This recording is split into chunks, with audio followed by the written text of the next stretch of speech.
Spleen में सबसे पहले क्या है, स्प्लीन है क्या, लिम्फेटिक ऑर्गन है हमारी बॉडी में, ठीक है, जो कि ब्लड वेस्कुलर सिस्टम के साथ भी अटैच है और लिम्फेटिक सिस्टम भी है। जब फीटल लाइफ होती है तो हमारा जो फीटस जो होता है, जो ब्लड उसमें बनता है, हीमोपोइटिक ऑर्गन भी बोलते हैं फीटल लाइफ में, ये हमारे आरबीसीज बनाता है फीटल लाइफ में, ठीक है। उसके बाद इसका काम कौन ले लेता है, बोन मैरो, ठीक है। तो अब ये जो है, ये स्प्लीन जो है हमारा लिम्फेटिक ऑर्गन है, जो ब्लड वेस्कुलर सिस्टम के साथ अटैच रहता है और इम्यून रिस्पांस में भी हमारी बॉडी में हेल्प करता है, ठीक है। तो अब सबसे पहले इसकी लोकेशन क्या है, सबसे ये है शेप कैसा है इसका, वेज शेप, कभी कभी ये वेज शेप होता है, कभी कभी ये टेट्राहेड्रल होता है, ठीक है।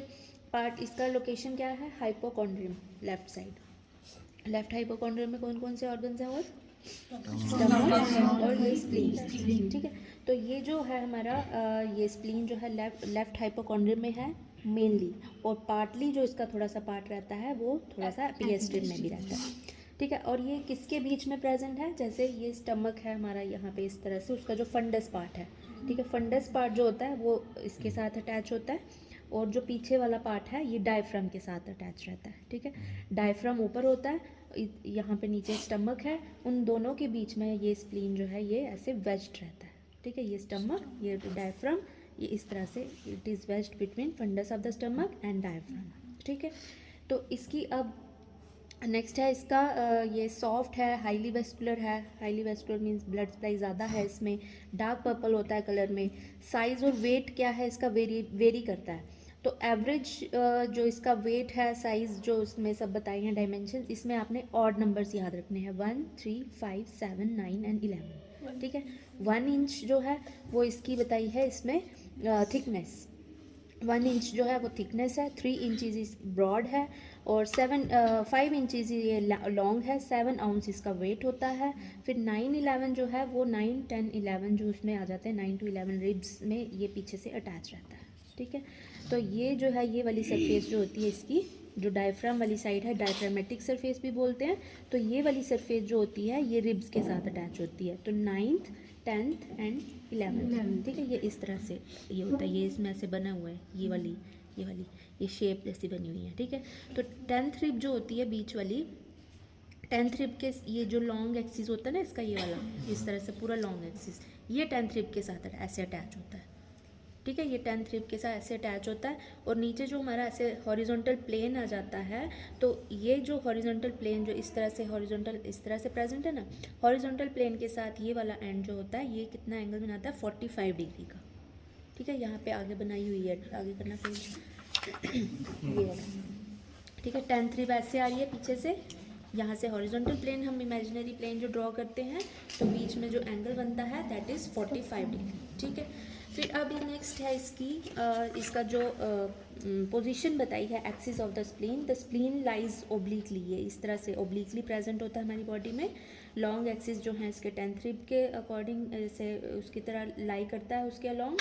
फिर ये इट इज़ डायरेक्टेड डाउनवर्ड्स, नीचे की तरफ है, थोड़ा सा फॉरवर्ड है और लेटरल है, ठीक है। फिर उसके बाद 45 डिग्री मैंने बता दिया आपको। अब इसके एक्सटर्नल फीचर्स में इसके 2 एंड्स होते हैं, एक इसका एंटीरियर एंड होता है, ये होता है इसका पोस्टीरियर एंड। एंटीरियर एंड कैसे पहचानना है कि क्या है, इट इज़ एक्सपेंडेड, ठीक है। एंटीरियर जो आपको सामने दिखेगा, पोस्टीरियर पीछे आ गया है, एंटीरियर एंड इसका नीचे है और सामने की तरफ है, एक्सपेंडेड है, नीचे की तरफ है, ठीक है। और जो पोस्टीरियर एंड है वो अपवर्ड है और राउंडेड है, ठीक है, इट इज़ राउंडेड, और ये अपवर्ड होता है, इट इज़ डायरेक्टेड अपवर्ड, और ये जो हमारा एक्सपेंडेड एंड जो है दैट इज़ एंटीरियर एंड, और ये नीचे की तरफ होता है, इट इज़ डायरेक्टेड डाउनवर्ड्स, ठीक है। ये हो गए 2 एंड्स इसके। अब इसके बाद इसके 3 बॉर्डर्स हैं।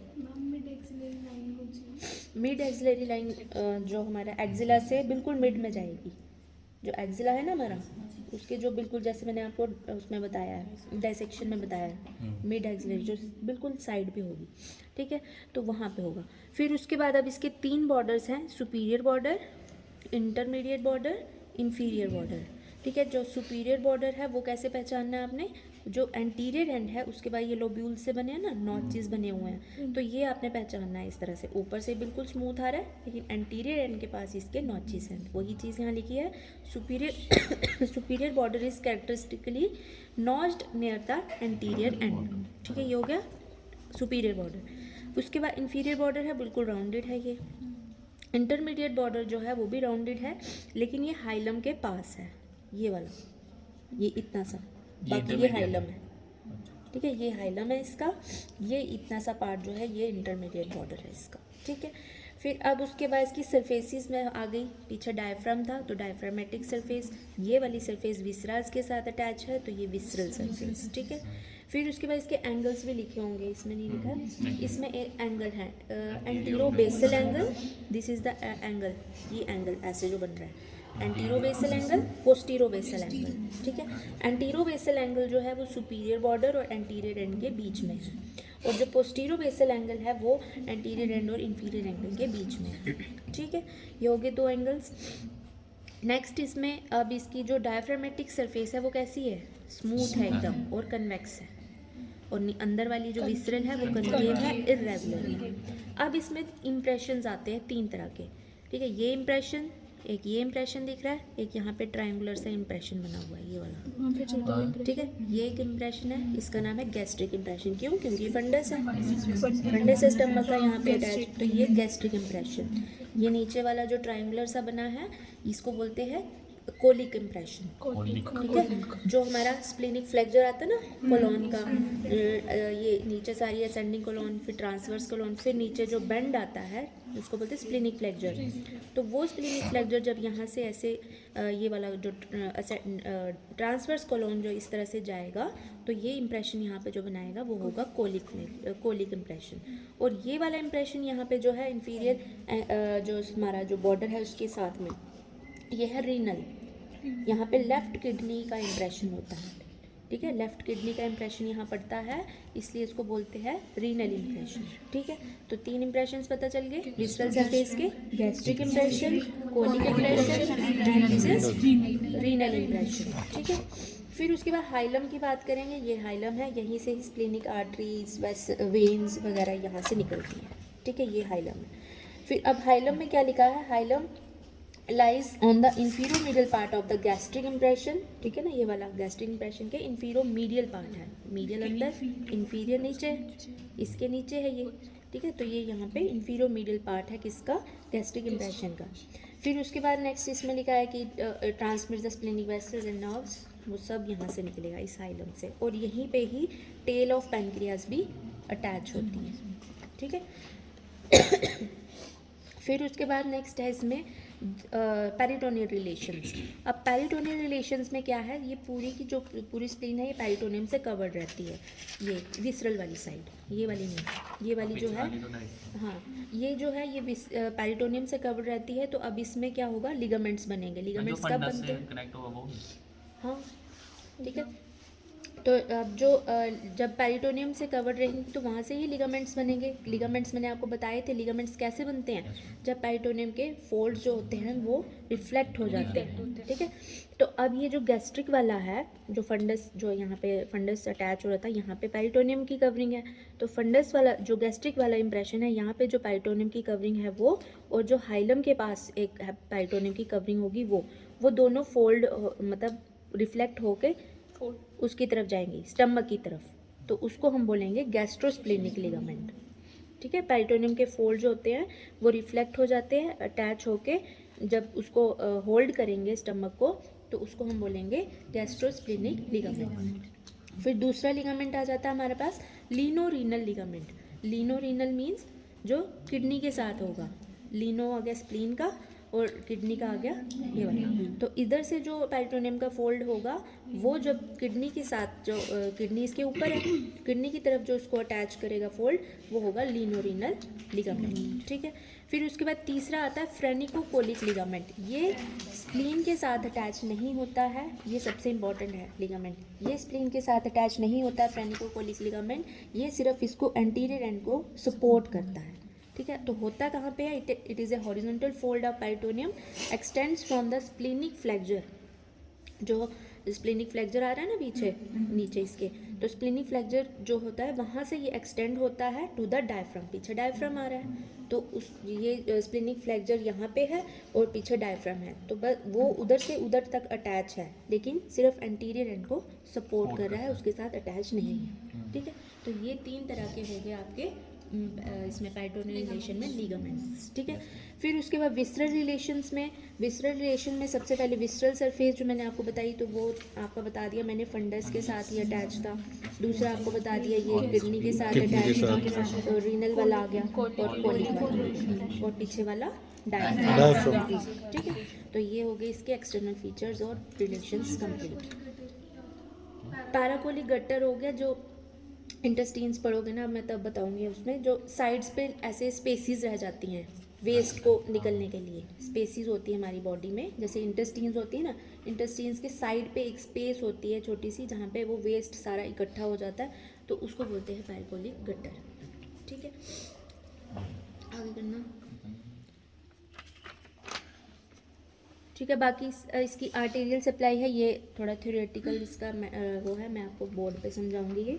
फिर उसके बाद वीनस ड्रेनेज भी सेम है वैसे ही, जैसे आपने याद करना है, नर्व सप्लाई, लिम्फेटिक सिस्टम और फंक्शंस है। तो फंक्शंस में क्या है, ये एक तो मैंने आपको पहले बता दिया, हेमोपोइटिक ऑर्गन है, ये फीटल लाइफ में स्टोरेज करता है डिसीज की, इम्यून रिस्पॉन्सेज में हेल्प करता है, और फेगोसाइटोसिस, फेगोसाइटोसिस क्या होता है, एनगल्फ कर लेता है, ठीक है। अब नेक्स्ट है इसकी क्लिनिकल। अब नॉर्मल स्प्लीन जो है वो पैल्पेबल नहीं होती है, और कौन सा ऑर्गन था ऐसा, लीवर, ठीक है। नॉर्मली ये पैल्पेट नहीं होता है, ये जब पैल्पेट तभी होगा जब ये इसका साइज़ बढ़ जाएगा, स्प्लीनोमेगाली बोलते हैं उसको, ठीक है। साइज़ इंक्रीज होना या इन्फ्लेमेशन होना, दैट इज़ स्प्लीनोमेगाली, ठीक है। फिर उसके बाद अगर इसको रिमूव करना है, स्प्लीन को बाहर निकालना है, कोई ख़राबी हो गई है इसमें, सीए हो गया है, कोई भी सिस्ट हो गई है, जो भी है, तो उसमें उसको हम बोलते हैं स्प्लीनेक्टमी, स्प्लीन एक्टमी, ठीक है। फिर उसके बाद स्प्लीनिक पंक्चर बोला है, अगर इसमें अगर आपको डायग्नोसिस करना, इन्वेस्टिगेट करना है कि इसमें क्या प्रॉब्लम है, तो उसको हम स्प्लीन का जो भी फ्लूइड होता है उसको बाहर निकालेंगे, ठीक है। तो वो कहाँ से करेंगे, 8th और 9th जो इंटरकोस्टल रिब होती है, 8th और 9th, इसके बीच में से हम नीडल एक एस्पिरेट करते हैं उसके अंदर, फिर उसका फ्लूइड जो है उधर से निकाला जाता है, ठीक है। उसको बोलते हैं स्प्लीनिक पंक्चर। फिर नेक्स्ट है स्प्लीनिक इन्फाक्शन, ये सबसे इंपॉर्टेंट है इसमें, स्प्लीनिक इन्फाक्शन नहीं लिखा आपके, 8, 9 भी हो सकता है। इन्फाक्शन लिखा है, इन्फाक्शन क्या होता है, अगर कि जो उसकी सप्लाई है, स्प्लेनिक आर्टरी जो है उसमें अगर ऑब्स्ट्रक्शन हो गई है, स्प्लेनिक आर्टरी में ऑब्स्ट्रक्शन हो गई है किसी वजह से, कोई एम्बोलाई हो गया है या कोई क्लॉट हो गया है उसमें, तो उसकी वजह से, ऑब्स्ट्रक्शन की वजह से जो उसमें ब्लड सप्लाई रुक गई है, उसको बोलते हैं स्प्लेनिक इन्फाक्शन, ठीक है। उसको प्रॉपर ब्लड सप्लाई मिलेगी नहीं, जब स्प्लेनिक आर्टरी में ही ऑब्स्ट्रक्शन होगी तो उसको ब्लड सप्लाई कैसे मिलेगी, वो डैमेज होता जाएगा, तो उसकी वजह से क्या होगा, पेन होगा, तो रेडिएट होगी वो पेन हमारे लेफ़्ट शोल्डर पे, ठीक है। लेफ़्ट हाइपोकॉन्ड्रिक से जो पेन हमारे लेफ़्ट शोल्डर पे होगी, क्यों आपको भी हो रही है, लेफ़्ट शोल्डर पे पीछे से होगी, ठीक है। तो वो पूरी लेफ़्ट शोल्डर पे जो जाएगी पेन, तो उसको हम साइन को बोलते हैं कैहर साइन। शेप चेंज होती है, टेट्राहेड्रल, वेज्ड, ये वेज है, ये टेट्राहेड्रल है, इसमें टूट भी जाती है, छोटी है, साइज वेरी करता है ना इसका, ये बच्चे की है या बच्चे की नहीं होगी, लेकिन ऐसे मतलब कि कोई हाँ श्रिंक हो गई होगी, हो सकता है। मेल फीमेल ये इक्वल ऐसे साइज की होती है। ये इसका पोस्टीरियर एंड है, ये इसका एंटीरियर एंड है, ये सुपीरियर बॉर्डर है और ये इंफीरियर